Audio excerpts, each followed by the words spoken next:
Hello, Classier Card Revolution. In the last part, we did a battle or something. We played as Gluestar, and we got a request from Stella to go rescue Gluestar, because apparently he's in trouble now. So we're gonna do that. I believe we already revised the deck, and she's a ranger, so we didn't put any awesome swords in it. We have plenty of Discas though. Yeah, take it away.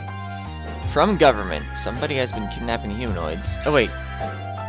No, Great Rescue. They put this side quest on top for some reason. Also from government though.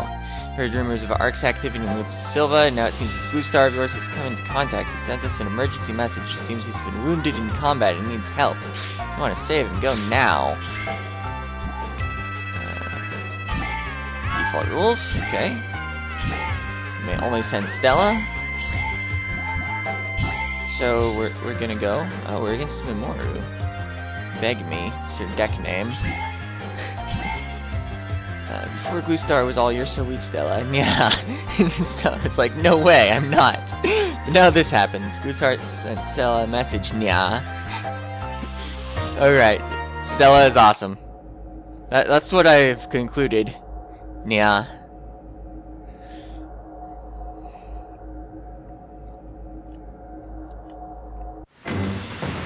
Unfortunately, her base attack is poor, which guided my deck selection. Okay, Mimoru is the experienced thief. When she casts text, I already made him my servant. Of course you did. Alright, I go first. Although it'll say enemy turn before my first turn, just because they get the opportunity to change their hand. Oh, I still have basic handguns in here? That was a poor decision. Oh well. I like this hand enough. Do I have like fixed range or any sort of... I think I have fixed range as a passive. Check it out. Yeah, and anti-abnormalities. Because all androids have anti-abnormality. It's like not even something you have to check for. I think I'll just go for setting as much stuff as I can. The handgun or the mag? Mag has lower hit points. And I can set it when I'm about to attack, hopefully, maybe. And I used all my points up. Yeah. I wanted to keep all those cards. Could use a shield of some sort to protect my low hit point gun and mag. No, I'm gonna get the shot. Oh, I'm gonna dodge it. How dodged that was. It's like I was behind the card, so you couldn't even look at how dodged it was. Camera angles. Okay, so I can set the mag, move forward, and attack with both my weapons. I can set this and do nothing. I can set this, move forward, and attack with still two weapons. I could move away from the Death Gunner entirely, but I don't think I'm even going to consider that. Any more than I already have, anyway. I like the idea of killing that thing. I think it'll die if I might as well use attack to get some damage. I think that might make it die even if she defends it somehow. It appears no defense occurred. Yeah, I'm overkilling by 3, so both dodge and wall would have failed to save it. I do lose 1 hit point on my Disco Brave Man, but worth it. Let's see, I have 5 points worth of stuff set. I'm gonna toss the handgun and try to set the LK-14 Combat. That's its full name, LK-14 Combat. I was like, that's definitely an abbreviation on that mini card. I think... What?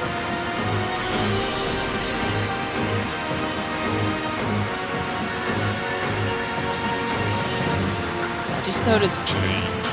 Do those have the, like, copy stats passive or something?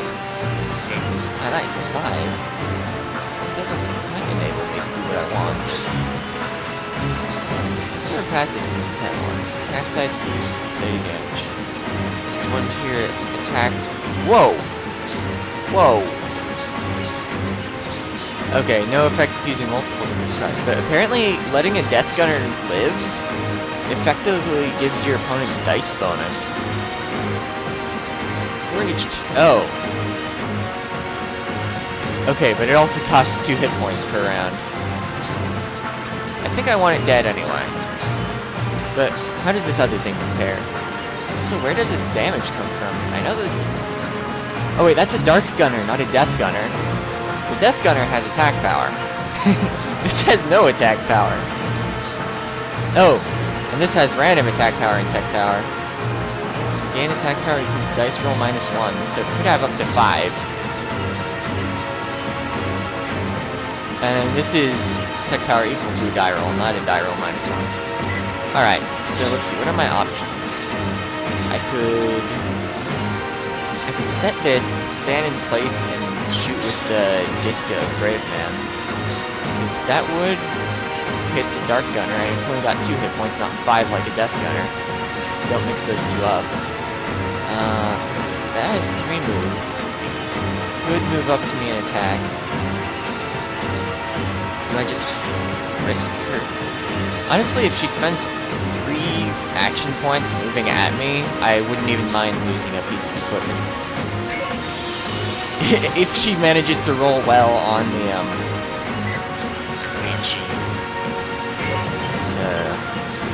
the actual attack roll. Yeah. Killing this. I like that turn. Oh, and I even have guards. Oh, but I can't use either of them. I don't have enough stuff. I didn't get dodge. Maybe I could have thrown away a guard. Just looking for more stuff. Ah, nice. She only rolled a 3, so she couldn't move up and attack. Set another Dark Gunner. And move it over. I guess it's in my way now. What do I do if I get a 6? Doesn't matter, I got a 2. Don't my combat pistols even have low cost Slayer? No, here, Guards Demolisher. What had low cost Slayer? Mech Guns.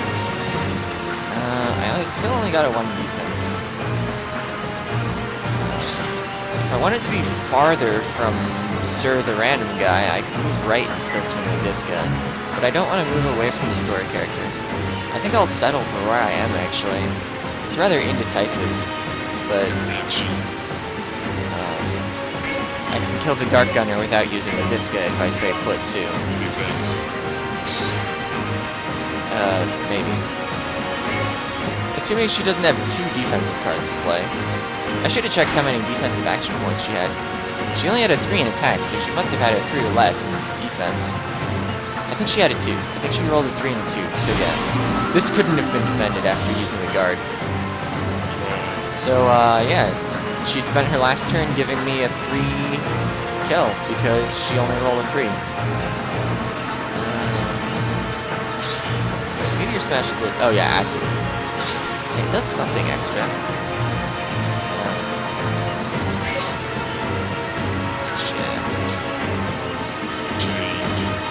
I'm expecting the next thing to get targeted will be my mag, and that only has a cost of 1.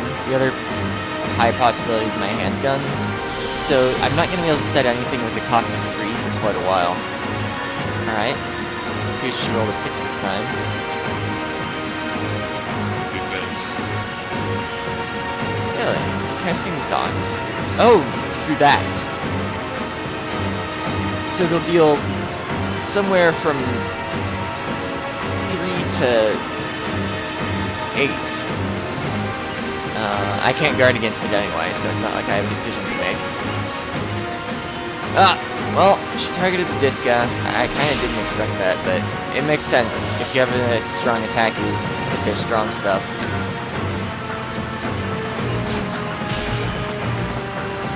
So I guess I should have saved on some, or held on to something with a cost of 3.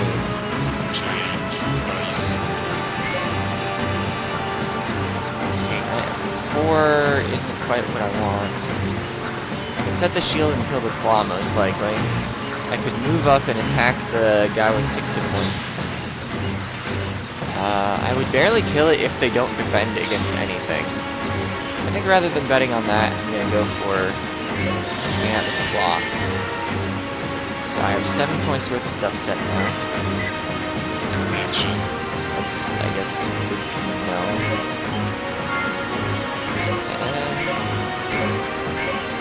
And I should have checked how many defense action points she has. No, Dark Guard. Against the weaker attack. And that probably took all her defense. I don't know how much she rolled, but something that cost 3. Yeah, it's paralyzed and dead. And dice bonus. Excellent.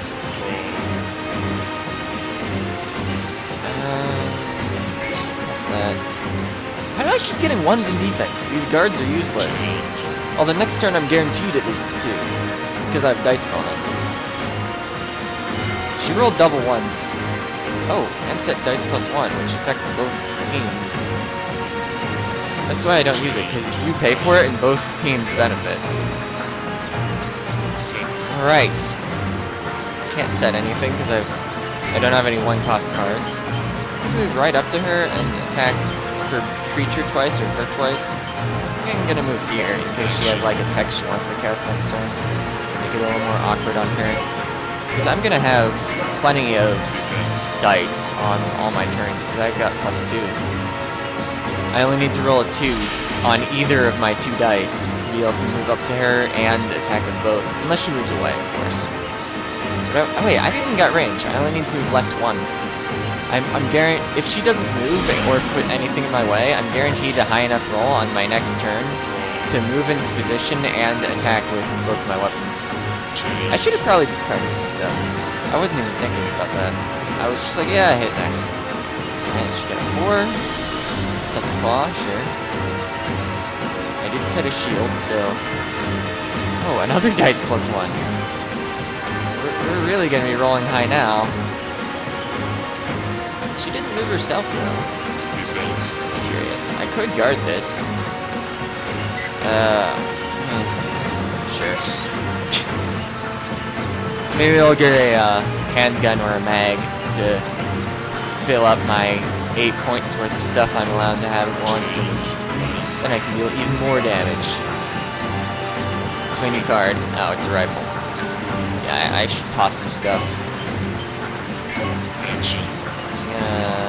Shoot the claw second, so that if she uses a defensive card on herself, she's unlikely to be able to protect it. She's only got 2. Okay, so she has 1 point left. So if she has a second dodge, then I just, Dice bonus applies to status effects? That makes status effects a lot better than I thought they were. So I definitely rolled an 8. Alright, toss all the stuff.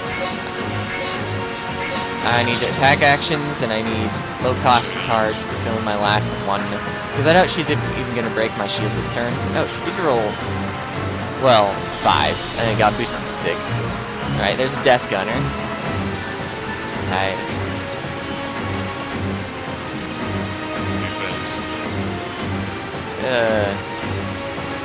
Wait. Didn't the claw hit me too? Oh, no, I guarded it. That's why I only had 1 guard left in my hand. Because I was hoping that the empty slot in my hand would become something useful. So let's see, I can deal 6 next turn if nothing is done against.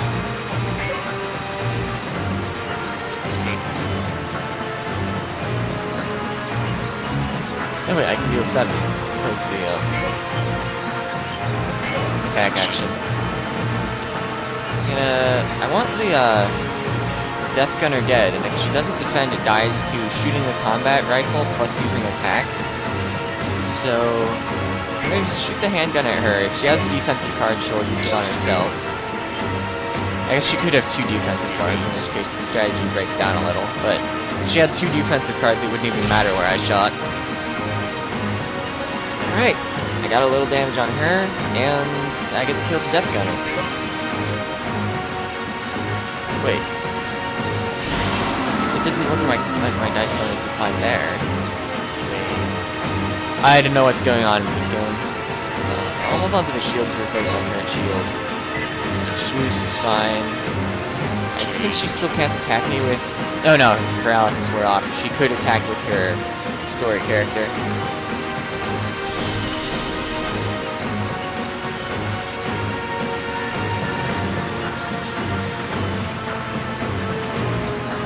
Moving away isn't really a bad plan for her. Defense.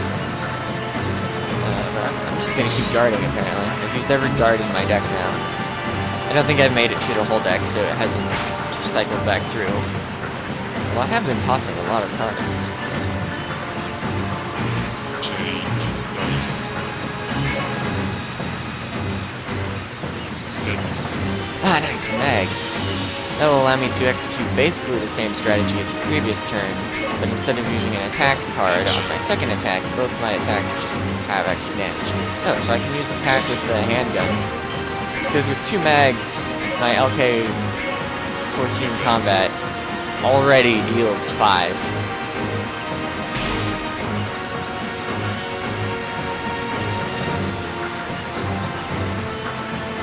So yeah, I got to use the extra damage on her.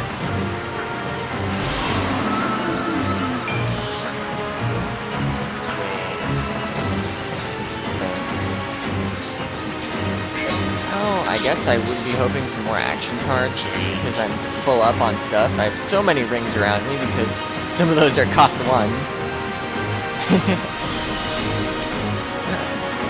What are those?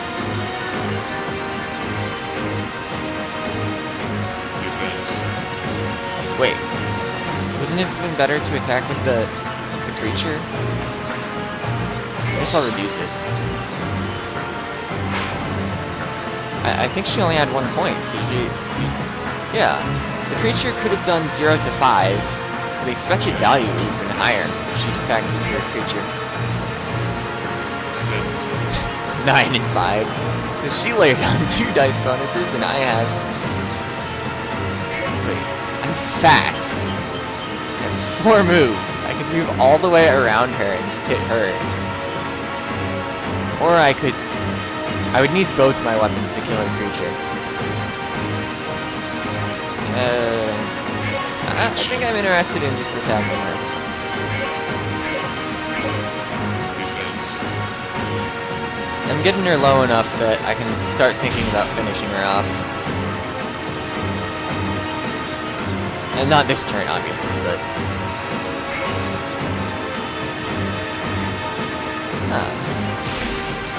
I definitely rolled an 8 there. I don't know how that works. Oh, maybe the times when I wasn't...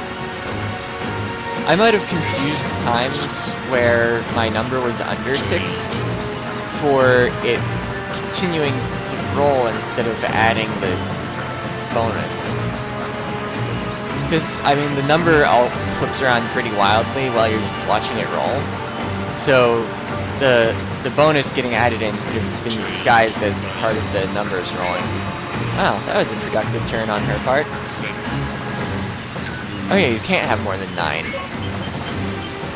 Move all the way to the far end of her story character.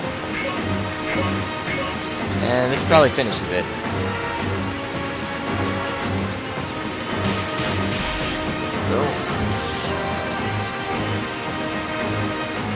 C+. I have no idea how to rank higher.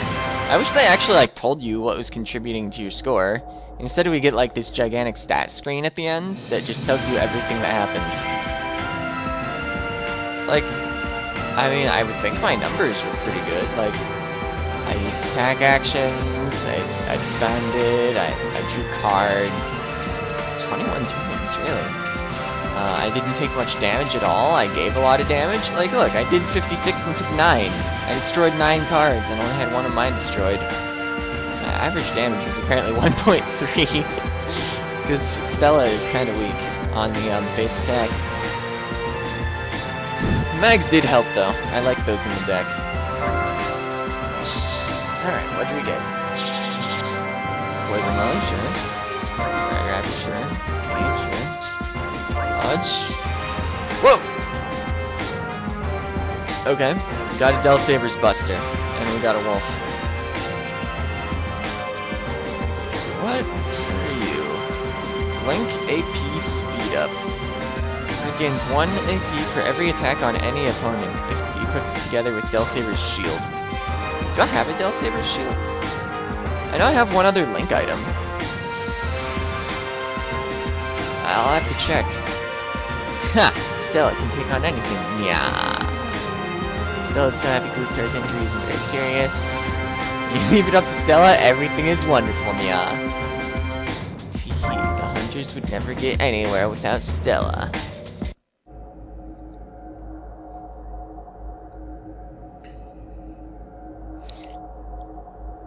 Alright, unfortunately Stella can't be my favorite character because she has 1 base attack power. That's just how it works. Alright, well, I intend to use Sylpher next mission, so let's get her deck updated. That's all I'm gonna do for the rest of the episode.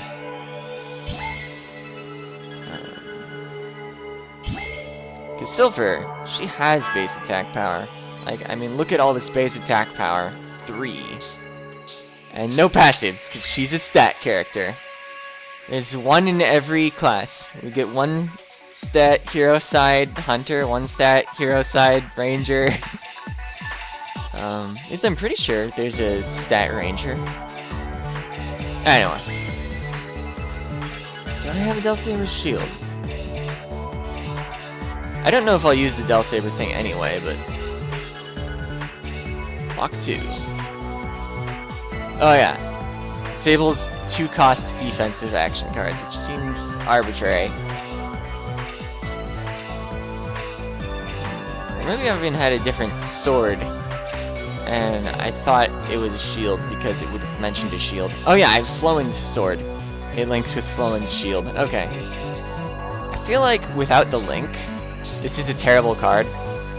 It costs 4 and is worse than Durandal. In every way.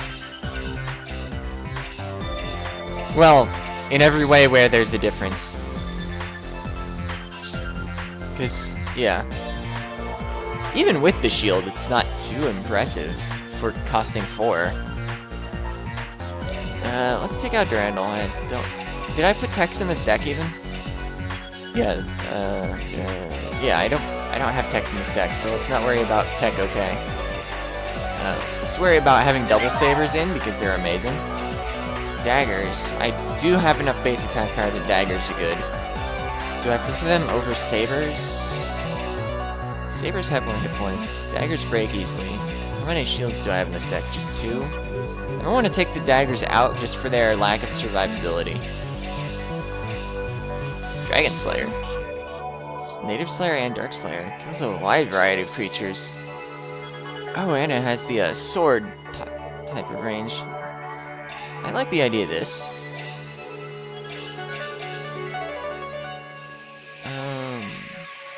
I'm gonna take out my slicer type weapons because they're awkward to use with other melee weapons at the same time. Monkey King Bar could be good.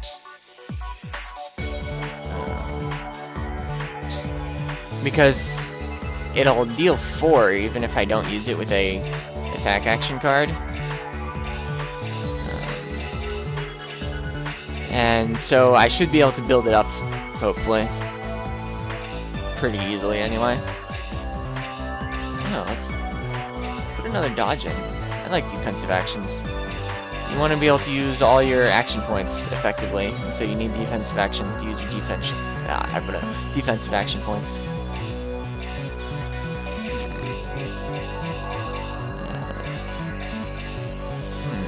2 remaining slots. Do I long arm? It could probably help me getting some extra strikes where the position would be awkward. Yeah, we'll try the stick out next time.